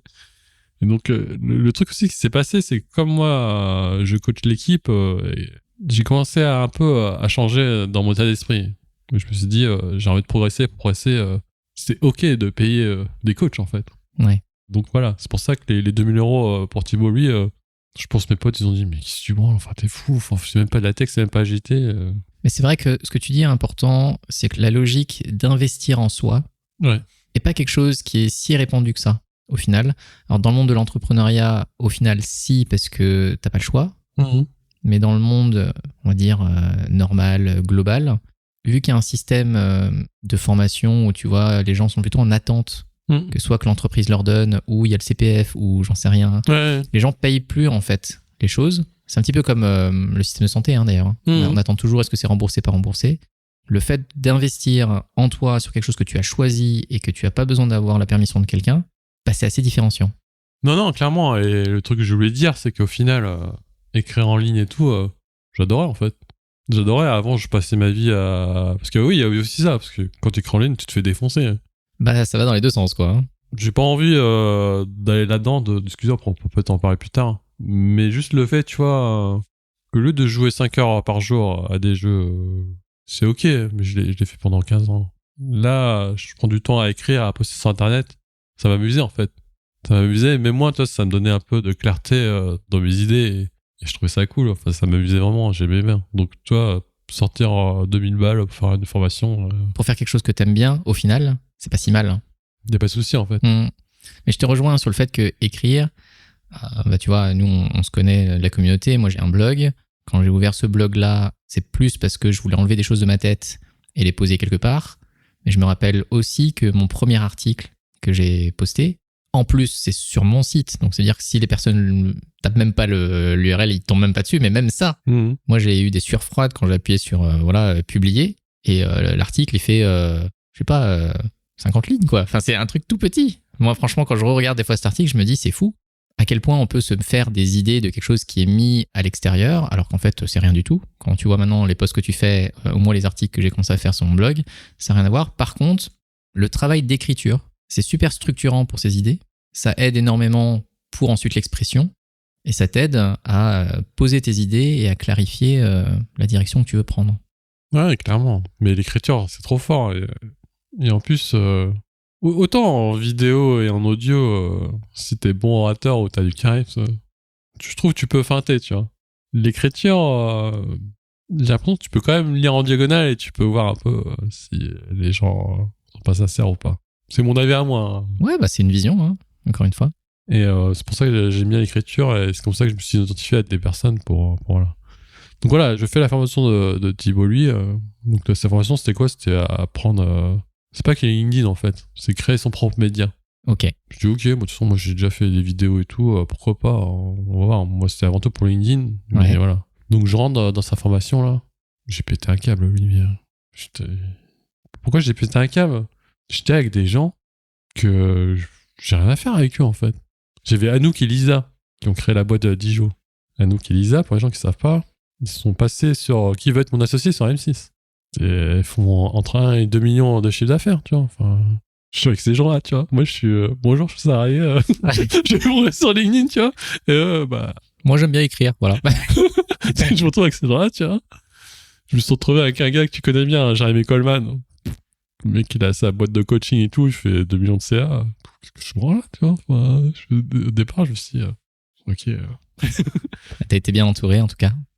Bah bien entouré, en fait ça m'a appris un truc, tu vois, c'est quand tu vois des gens qui sont en avance sur toi ou qui ont un lifestyle ou un business différent de toi, soit tu te compares et la vie est dure et toi t'es une grosse merde, eux ils sont trop forts, ou soit bah, t'observes et t'essaies de comprendre pourquoi ils font ça et comment ils l'ont fait. Et ce que j'ai fait, et au final ces gens-là c'est des crèmes en fait, c'est comme toi et moi, ils sont super sympas, ils sont disponibles. Enfin, moi je fais comme si, mais... Moi j'ai trouvé ça à fond en fait, ils sont super humbles et curieux et le truc qui rassurait c'est qu'ils étaient aussi nuls que moi sur LinkedIn et j'étais même un peu meilleur qu'eux. Et donc c'était marrant. Ce que tu dis est important parce que on s'en rend compte et moi qui commence à rencontrer aussi des gens comme ça qui réussissent, souvent ceux qui réussissent n'ont pas cet esprit de compète si marqué. Donc oui, on a tous des blessures, on est tous humains et on a tous des trucs qui font qu'on réagit plus que d'autres. Mais il y a cette vision qu'il y a de la place, que s'ils ont réussi, c'est aussi parce qu'ils ont travaillé sur quelque chose. Il y a du travail derrière, c'est pas que de la chance. Des fois, il y a un petit peu de chance, mais c'est pas que de la chance. Et le fait d'y être allé, d'avoir investi en toi, c'est ce qui t'a permis de rencontrer ces gens-là aussi. Et les rencontres, on a beau dire, c'est ce qui nous transforme. C'est exactement ça. Donc, franchement, cette formation-là, elle m'a complètement dézingué le cerveau, comme je l'avais dit à mon podcast avec Manon. Et c'est cool, en fait. C'est cool. T'es dans une pièce où t'es le moins avancé et tu vois ces gens-là et ça te donne envie. Tu te dis, au final, ils sont comme toi et moi. Ça a marché pour eux, pourquoi ça marchera pas pour moi, tu vois. Mais le but, c'est de pas les copier. C'est de dire, moi, j'ai des ambitions, pourquoi pas, justement, être accompagné par ces gens-là et ça change sa vie, en fait. Moi, ça a clairement changé ma vie sur ça, en fait. Mais c'est marrant parce que, au final, le truc que j'ai fait, c'est que, en fait, le truc que j'ai compris rapidement, c'est que pour progresser, il faut que tu aies ta tribu, en fait. Ouais. Il faut que tu aies ta tribu et que tu sois avec des gens qui sont en avance sur toi, mais pas trop, pour que toi, tu puisses, justement, comprendre un peu, piger ce qu'ils font et que après, toi aussi, tu peux les aider au final. Parce qu'au début, je me disais, bon, moi, je suis salarié. Qu'est-ce que je peux faire pour eux au final ? Mais au final, c'est là où tous les points forts et toutes les choses que j'ai appris ces dernières années, je les utilise dans ça, en fait. Moi, en tant que Scrum Master, je suis fort pour prendre le rôle du leader, de fédérer les gens et de les questionner et aussi, ok, là, c'est chaud, comment je peux t'aider et poser les bonnes questions et les écouter. Et j'ai commencé à faire ça avec plein d'entrepreneurs et c'est comme ça que j'ai créé ma tribu et c'est super cool, en fait. En fait, je suis le Scrum Master des entrepreneurs rebelles de LinkedIn, en fait. Voilà ta tagline. Voilà.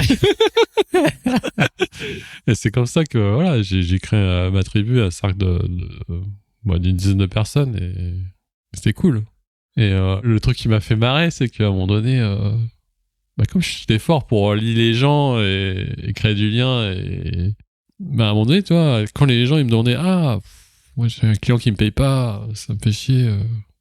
Je dis attends, mais moi je connais quelqu'un qui est coach de négociation, elle peut t'aider justement pour récupérer tes factures à payer et tout. Je dis c'est cool. T'as d'autres personnes, des autres entrepreneurs qui me disaient putain là mon monteur vidéo, c'est le deuxième là que je change, ça convient pas. Je dis mais moi j'en connais un autre, si tu veux je te le propose et tout. J'ai commencé à envoyer des liens avec des gens et j'ai ma pote qui s'appelle Laurine Blandin qui coach les restaurateurs. Comment leur pour pas faire un restaurant, créer un restaurant, c'est vraiment comment avoir un business rentable et comment mieux recruter les gens et compagnie. Un peu comme la réalité, en fait. C'est toujours, on a tous les mêmes problèmes, en fait. Elle me disait, non, mais Christophe, ça suffit. T'es trop bon pour lier les gens, tu les mets à l'aise. Franchement, on fait apporteur d'affaires et on voit les gens, tu vois, ils prennent ta com. J'ai fait, ouais, t'as raison. Donc, j'ai commencé à envoyer les gens à droite à gauche, à prendre des coms à droite à gauche. J'ai dit, c'est super cool, en fait. C'est à la fois être dans ta zone de génie et en plus être utile aux autres. C'est ça. T'es même pas venu à l'esprit en final, tu vois. Donc c'est cool. Et puis voilà, ça s'est fait naturellement et je me suis dit, c'est vachement cool en fait de gagner ses premiers euros sur Internet. Et je trouve ça fascinant comme trajet de te dire qu'au bout d'un moment, c'est quand même ces interactions-là qui ont fait que ça t'a permis à toi de découvrir des choses qui étaient chez toi, mais que t'avais pas pu encore exprimer à leur plein potentiel. Il y a ça et il y a aussi le podcast. Parce qu'au final, je me suis dit, LinkedIn, c'est cool, mais je dépends d'un réseau social où je suis en location. C'est bien de multiplier les médias. Et donc, j'ai lancé mon podcast, Que des néo-modistes agiles. Pourquoi j'ai lancé ? C'est parce que déjà, moi, ce qui m'a fait progresser, c'est les coachs, en fait. C'est les coachs et les mentors. C'est Annelise, c'est Johan. C'est le fait d'échanger avec eux, ça n'a rien à voir. Donc, je me suis dit, j'invite tous ces genres de personnes et même des entrepreneurs. Et je suis sûr que ça peut aider des gens. Parce que moi, ce que j'aime bien dans le podcast, c'est que des fois, c'est juste une ou deux phrases qui te font changer en fait ta perspective et ça peut t'aider. Donc c'est cool. J'ai créé le podcast comme ça. Et au final, le podcast, je me rends compte maintenant, 2 ans après, en fait, c'est mon premier projet entrepreneurial en fait. C'est effectivement un projet entrepreneurial. Hein. Alors que j'étais salarié, tu vois. Quand je l'ai lancé. Parce que tu sais, poser des micros sur une table, aider à inviter les gens, déjà, ça commence à être dur. Je me suis dit, c'est vrai. Pourquoi les gens viendraient chez toi, ils connaissent pas, t'auras les mêmes problèmes, tu vois, que moi. Moi j'y suis allé à fond comme ça, mais effectivement, qu'est-ce qui fait que les gens viennent ? Je sais pas. Bon, déjà, il faut démarcher les gens, tu vois. Et il faut démarcher, il faut les inviter, donc il faut se mettre en avant, ce qu'on parlait depuis le départ, en fait. Exactement. Il faut donner envie aux gens de venir. Oui, t'es nouveau, mais montre que t'as un réseau, montre que t'es quelqu'un de sérieux. C'est cool, je trouvais ça cool. Donc ouais, j'ai lancé le podcast et ouais, c'est comme ça qu'on s'est rencontrés, Olivier. C'est comme ça cool. qu'on a officialisé notre relation, je dirais.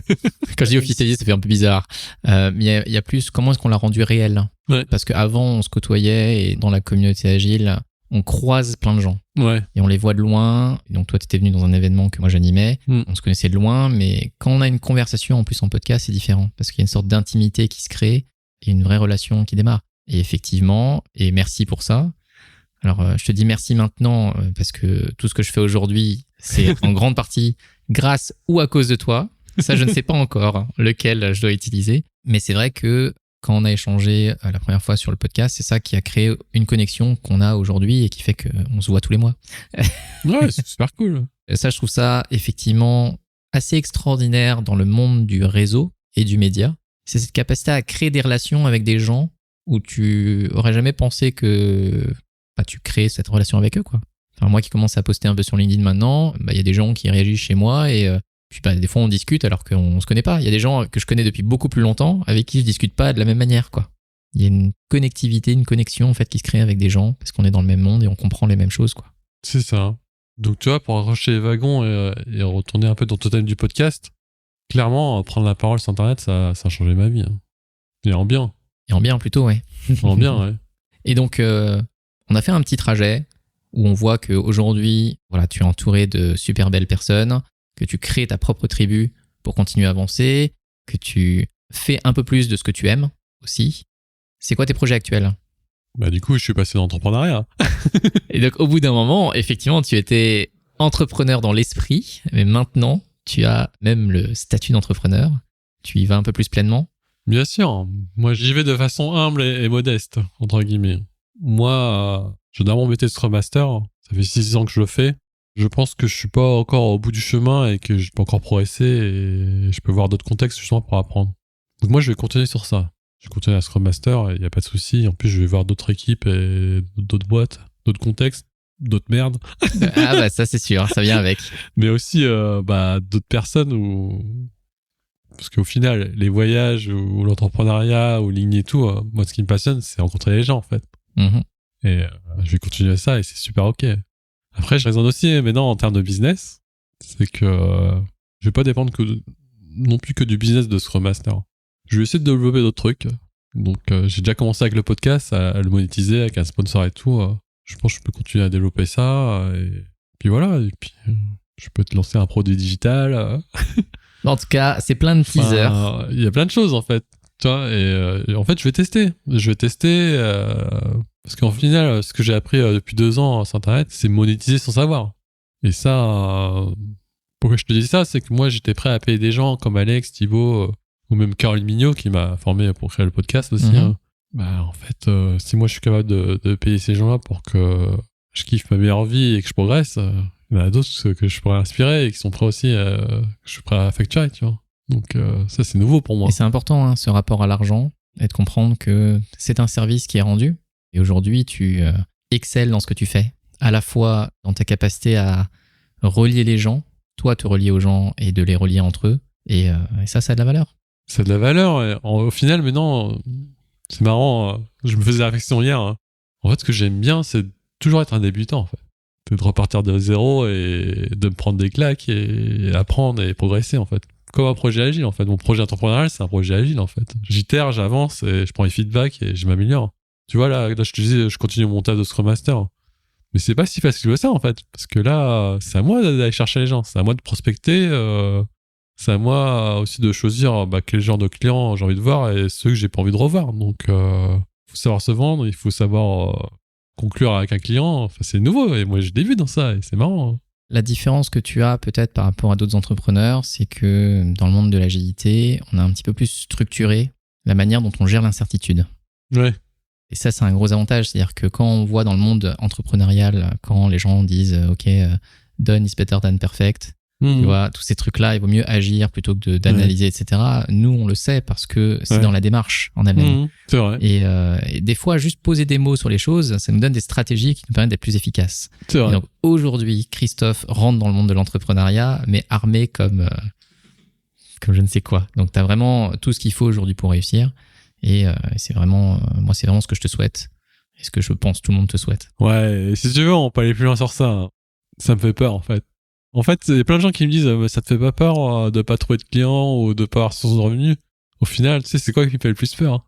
C'est que tous les gens qui m'ont aidé depuis 2 ans, j'ai peur de les décevoir, en fait. Parce qu'ils m'ont tellement donné, apporté et changé un peu mon cours de vie que pendant un moment, j'avais cette pression-là, en fait. Je me dis, putain, ils m'ont vachement aidé et tout.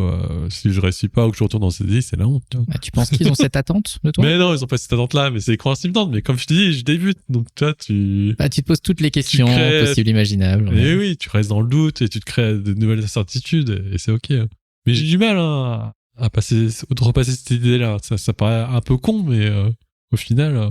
On a tous notre zone de vulnérabilité aussi et de doute.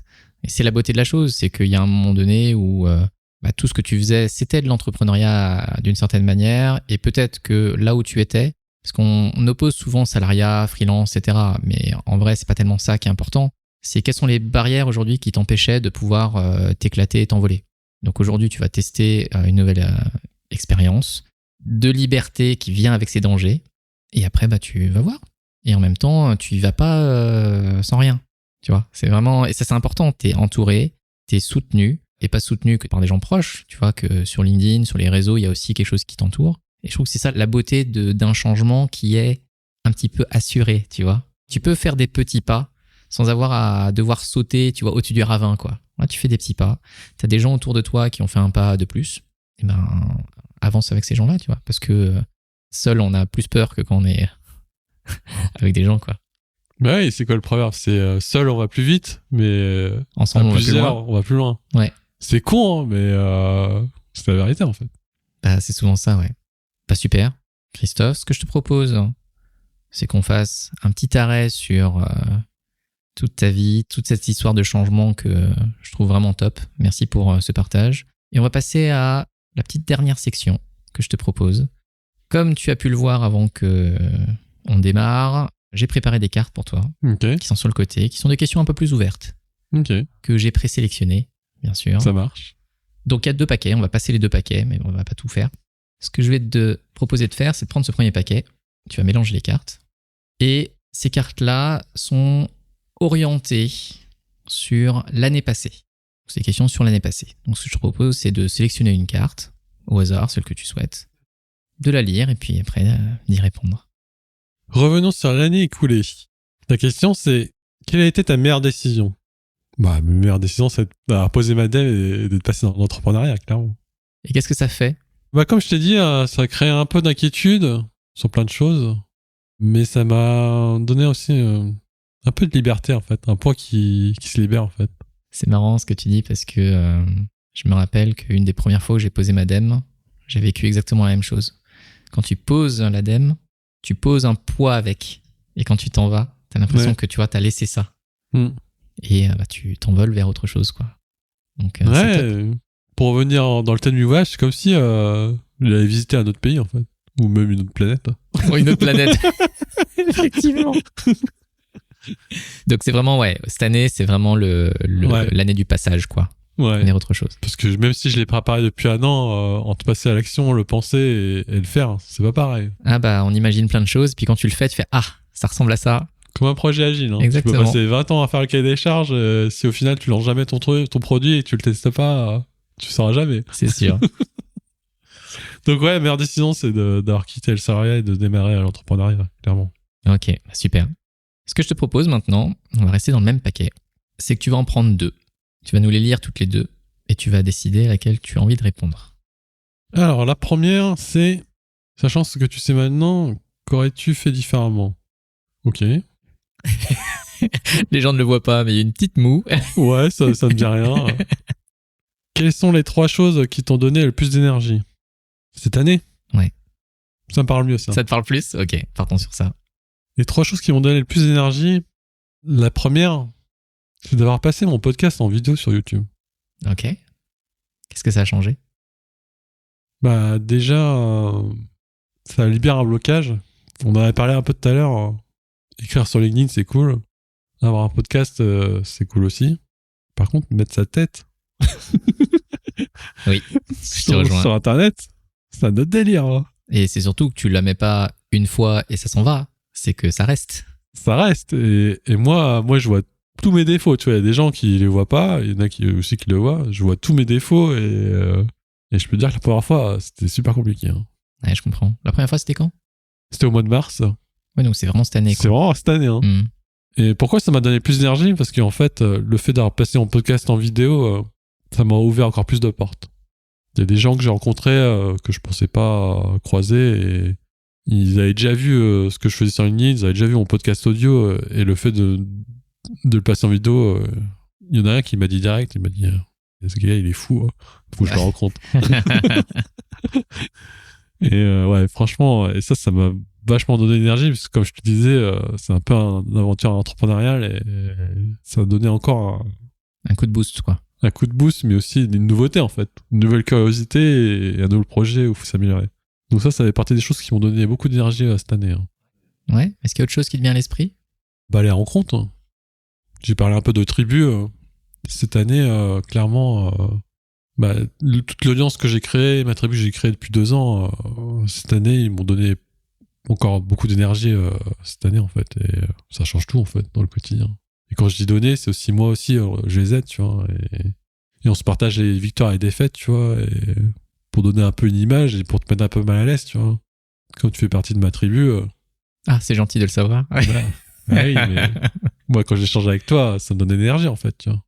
Ça me donne de l'énergie, juste, tu vois, la formation Kanban que j'ai fait avec toi. Tu veux pas savoir comment ça m'a aidé, en fait.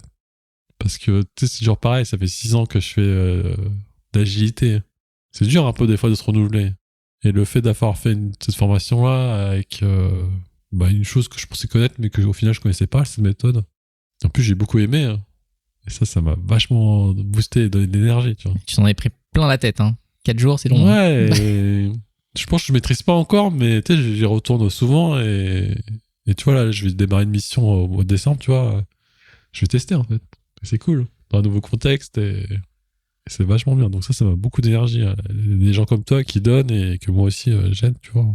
En plus, moi, là, tu vois, comme tu disais, t'es passé sur LinkedIn en podcast. Quand tu as dit, je suis un peu derrière, tu vois. Ça me fait plaisir aussi, tu vois. Parce que je vois qu'en plus, ça t'amuse, en fait. Ça me fait rire, en fait. Ça crée de belles relations, en tout cas. Et ça va effectivement dans les deux sens. C'est-à-dire que moi, ce que je donne, je le reçois aussi de ta part. Et je trouve que c'est la beauté de ce que créer un média peut apporter. Et si ça a changé quelque chose dans ta vie, moi je sais que ça commence à changer des choses aussi dans la mienne. Donc merci aussi à toi. Ouais. Donc il en faut 3, la troisième... Si t'en as un troisième, encore une fois, c'est juste pour... Ouais, je passer sur un truc un peu plus léger. Hein. Ouais. Cette année, ce qui me fait le plus d'énergie, c'est de prendre un peu plus soin de moi en fait. Dans le sens où je fais plus attention sur mes heures de sommeil. Ok, ouais. J'ai repris aussi le sport. Tu fais quoi comme sport? Je suis juste à la salle en fait, je fais des hits. Ouais, c'est bien. Ça, je le faisais depuis un moment. Et cette année, j'ai décidé de rendre ça un peu plus marrant. En fait, je me suis inscrit à une salle de sport avec ma femme, en fait. Ouais. Et quand on y va ensemble, on rigole trop, en fait. On rigole trop, tu vois. Et tu sais, justement, des vidéos et des photos des gens de ma tribu, comme Sophie et Sarah Saïdi. Sophie Rare et Sarah Saïdi. Et ils me disaient, putain, vous êtes vraiment un vrai couple d'entrepreneurs, en fait. Et donc, ça me donne beaucoup d'énergie. Et ça me fait marrer et c'est cool. Pourquoi je te disais aussi le sommeil? Parce que moi, j'ai toujours eu l'habitude de jouer tard le soir. J'ai fait ça pendant 15 ans. Et après, comme LinkedIn, je galérais, j'écrivais tard le soir. Ouais. Des fois, je le fais, mais pas tout le temps. Et maintenant, je fais attention à mon sommeil. Mais clairement, ouais, je fais plus attention à ma santé. Et au final, ça me donne trop d'énergie, en fait. Non, mais c'est top. Tu vois, aujourd'hui, je me dis, je vais faire le podcast avec toi. Je vais me coucher tôt à la veille. Comme ça, je serai être fort. Tu vois. Et j'ai fait aussi la salle de sport hier. Et ouais, ça me donne d'énergie, en fait, ça. C'est cool. Ah bah super, merci pour ce partage. Là, ce que je te propose, c'est qu'on va passer à l'autre. Voilà, le mec, j'espère que ça monte pas en gamme. Hein. Bon, j'ai sélectionné des questions après. Donc, ce qu'on va faire pareil pour la première. Je vais te laisser en sélectionner une au hasard. Donc, la lire et y répondre. Et après, on va faire un truc légèrement différent. Ok. Est-ce que tu peux nous la lire? Dans quel domaine souhaites-tu t'améliorer? Donc là, le deuxième paquet, c'est plus orienté l'année prochaine. Donc c'est plus le futur. Ouais. Un truc que j'aimerais bien m'améliorer, c'est dans la vente. À quel niveau? Savoir vendre un produit ou vendre un service. Moi, je sais pas encore faire ça, tu vois. Enfin, là, j'ai créé une audience depuis 2 ans. Je sais pas comment vendre. Si jamais demain, je sors un truc, je sais pas comment le vendre. J'ai une petite idée. Je vais pas faire l'imbécile. Mais tout ça s'apprend. Il y a des choses que tu fais un peu intuitivement. Là, au moins, c'est de le faire de manière un peu plus structurée, quoi. Ouais. De ce que j'entends, hein. C'est ça. Tu vois, pour être franc avec toi, il y a un truc que je procrastine depuis 1 an. Ouais. C'est la newsletter. Oui, effectivement. Parce que déjà, le podcast, ça prend du temps. LinkedIn, charge mentale, pareil. Est-ce que je vais me faire chier, entre guillemets, à encore écrire une newsletter Mais au final, si je veux vendre des choses, et c'est pas vendre pour vendre. C'est de vendre, comment dire. C'est apporter de la valeur à des gens, déjà. Ouais. Et c'est de vendre à des gens qui me suivent et qui adorent ce que je fais, en fait, depuis 2 ans. Et donc, c'est quoi le meilleur canal pour vendre à tes super fans? C'est la newsletter. En tout cas, c'en est un, effectivement, qui est parfois un peu sous-coté. Et je pense, effectivement, que c'est un... Donc, le domaine Samuel, oui, c'est la vente et passer par la newsletter, après voir comment tu fais, les canaux de conversion et tous ces trucs-là. Moi, ça m'intéresse, en fait. Je connais rien du tout. Eh bien, qu'est-ce que ce sera? Et ça va, quand tu le sais, j'ai des gens de la tribu qui connaissent, qui sont déjà passés par là. Voilà, donc, exactement. Mais en tout cas, donc c'est le domaine en particulier que tu voudrais faire progresser. Ok, C'est ça. bah super. Pour la dernière question, ce que je vais te proposer, c'est que moi, je vais en sélectionner... Vas-y. Allez, je vais en sélectionner 2. Pour l'instant, tu m'as pas encore coincé. Hein. Tu m'as pas encore coincé pour l'instant. Bah, c'est pas fait pour te coincer. Ah, non, je suis pas là c'est pour pas te drôle, coincer. Je suis juste là pour ouvrir un peu les chakras. Non, mais c'est intéressant. Et puis Moi, te ça faire réfléchir à m'intéresse. d'autres Franchement, choses. on peut faire encore 2 cartes. On va voir. Vas-y.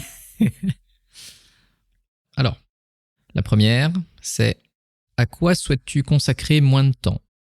Et la deuxième, c'est une phrase que tu dois compléter, qui est le moment est venu de... 3 petits points. Ah là, c'est bien. Là. Je suis dans la zone d'inconfort. Les 2, ça me parle pas du tout. Ça me fait même chier. Mais vas-y, hein. Eh ben, gardons les deux. Tu disais que tu avais du temps pour les deux. Ouais, Alors, allons-y. Bah, commence C'est par clair, à quoi souhaites-tu consacrer moins de temps? Oh, ça c'est facile en fait. Là, en ce moment, je perds beaucoup de temps à distribuer le podcast. Ouais. Donc, l'uploader sur Ocha pour qu'il le déploie sur les autres plateformes, Spotify et tout, ça me prend la tête. Je vois pas non plus avoir ma valeur ajoutée là-dedans. Créer la description, faire les titres SEO pour YouTube et tout, ça prend un temps du fou. Enfin, ça m'énerve en fait. En plus, j'essaie de tricher en passant par l'IA, ça fait des trucs automatiques, mais au final, ça me convient pas, je repasse dessus et je vois 4 heures de ma vie défiler. C'est insupportable. Donc, toutes ces tâches, donc là, c'est spécifique au podcast. Ouais. Il y a peut-être d'autres tâches aussi, peut-être à moins de valeur ajoutée, que tu voudrais... Il y a un truc qui m'énerve dans mon quotidien qui n'a rien à voir avec le taf. Hein. C'est d'acheter les billets d'avion pour voyager. Je te jure, ça me stresse, ça m'en fout. Ça stresse, ça, ouais. Ça m'en fout. Mais parce que tu vois, ils ont tout changé. Maintenant, il faut acheter toutes les options. Hein. Ouais, il y a une tonne d'options maintenant, ouais. Et il faut acheter les options, de la bouffe, du siège. Ça m'en fout. Donc, du coup, de ce que je comprends, il y a 2 choses qui émergent sur consacrer moins de temps. C'est 1, les tâches à petite valeur ajoutée au niveau du podcast, et comment est-ce que je peux t'éviter d'être sur les systèmes d'achat d'avion? C'est distribuer le podcast, parce que Instagram, je suis pas encore, j'y suis, mais en touriste, Ouais, en touriste débutant. Et je vais te le dire direct, j'aime pas du tout ce réseau social. Ouais, je comprends. C'est une autre manière. Hein. Je vois qu'il y a quand même de la valeur, il y a quand même des gens qui te découvrent. Et comme je te dis, serve de levier, pas dépendre que d'un seul, que de LinkedIn ou d'autres choses. Ouais. Faut quand même y aller, mais justement, voilà, si je peux déléguer ça à quelqu'un, c'est cool. Ok. Donc si vous connaissez un community manager ou quelqu'un qui sait bien faire les shorts à partir de podcasts vidéo, Ouais. open to work. Contactez Christophe. Et pour les billets d'avion, bah oui, ouais, une petite virtuelle assistante, ça me plairait bien. Il va se faire spammer après l'épisode. Super. Du coup, la dernière question. Je sais pas si ça te convient ou si tu pensais à autre chose. Ah non, bah moi, tu sais, c'est une question pour toi. Il n'y a pas de... Je me suis dit, on est à la fin du podcast, je vais faire rigoler un peu les gens. C'est Ouais, un truc en t'inquiète plus, pas. c'est des choses qui me stressent en fait. Ah ouais, mais c'est important. Ça me rend fou en fait. On a tous un peu nos problèmes.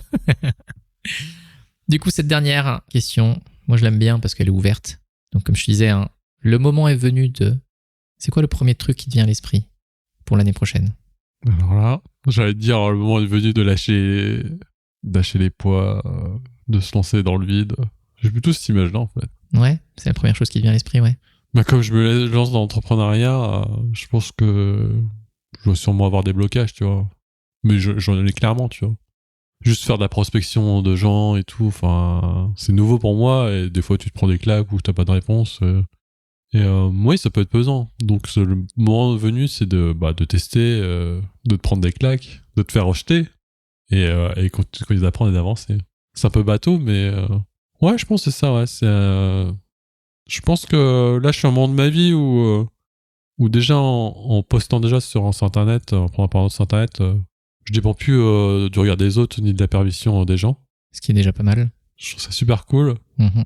Là, je me lance dans l'entrepreneuriat, donc forcément, je vais me prendre des claques. Hein. Aussi bien entouré que je suis avec ma tribu ou les trucs que j'ai apprises, il y a forcément des trucs où ça va partir en sucette.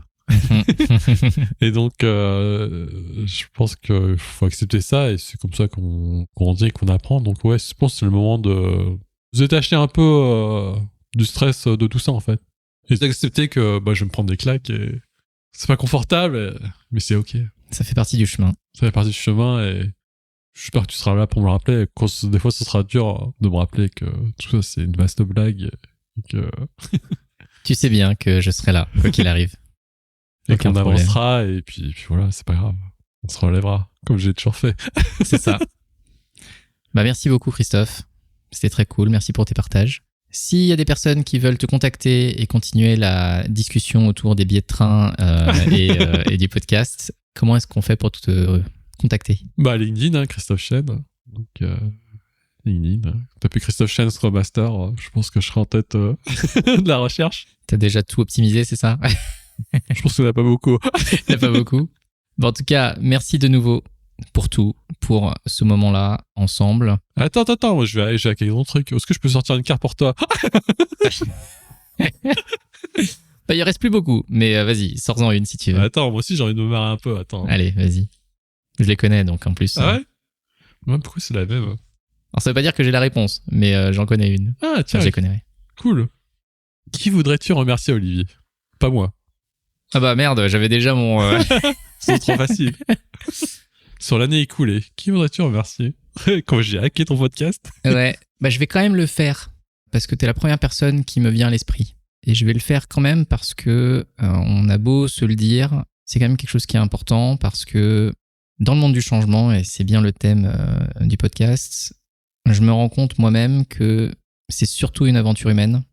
On parle de méthodes, on parle d'outils, de process, tout ça pour amener le changement. Mais en fait, on se rend compte que changer, ça dépend d'un déclencheur, d'un contexte, et surtout en fait de personnes qui nous aident sur le chemin à faire chaque pas de manière plus assurée.